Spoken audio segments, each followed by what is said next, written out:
concealer brush, because some of this has got to come off, is what I'm saying. Yep, it's too much.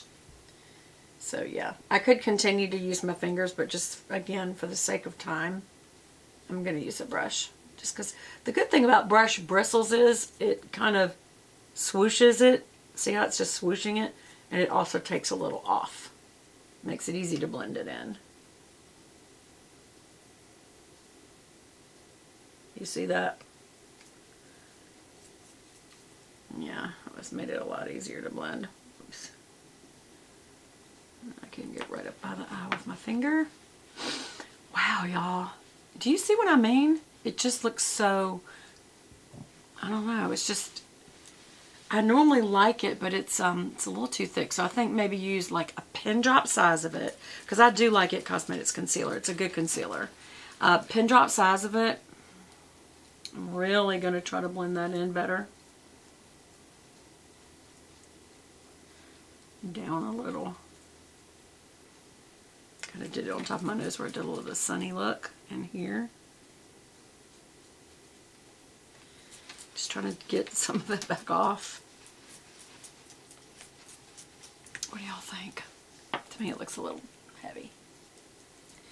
But again, I think I used too much. Or you could maybe just put like a pinhead size of it with your moisturizer and use it that way. And when I use this actually does, even though it's halfway used down, there's still plenty of product in the sponge, so it was adding product, not taking it away. So that wasn't a good thing to do. Alright, so I am going to use this liner by Tarte. This is the Tarteist liner.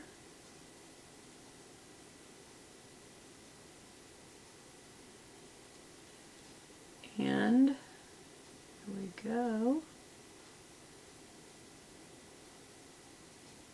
And that's going to really, this gold is really going to pop with a black liner. I'm trying not to overdo it. I don't want too much liner.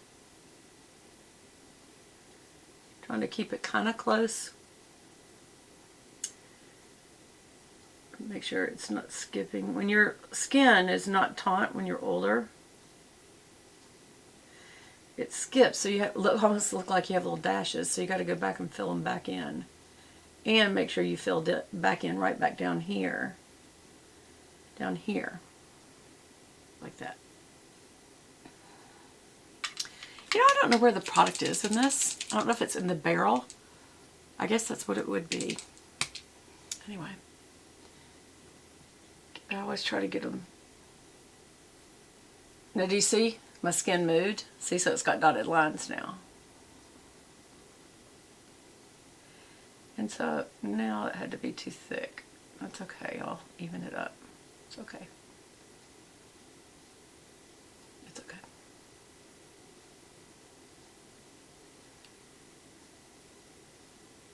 What I'm doing is putting a little light ending on it. I won't do it. There we go. Little dashes.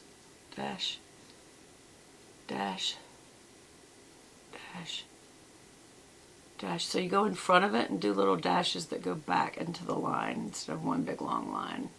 Just connect the dots, although you're connecting the dashes all the way down here with the point. And again, I don't know why I can't get that tip end, because it would make it look thinner.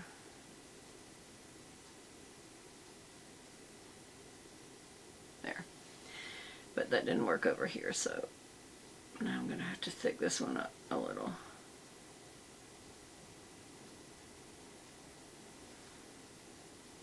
Yeah, that's too low.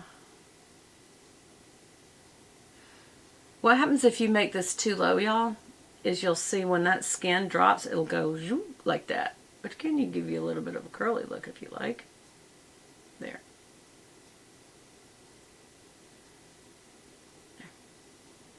Now it's super long. And it's about the same on the inner part, so I feel like they're okay. They're similar. They may not be perfectly even when you do your liner. Just try to get as close as possible on both sides. Maybe if it's really dramatic, one of the things you can do is take, remember I've showed y'all this little trick before, take a Q-tip, or these are called Face Secrets. They're dual-ended swabs. One's pointed and one is kind of like flat, like a Q-tip that's been flattened out. Can you see that? And you can, if you really wanted to work at it, which I really don't want to, you can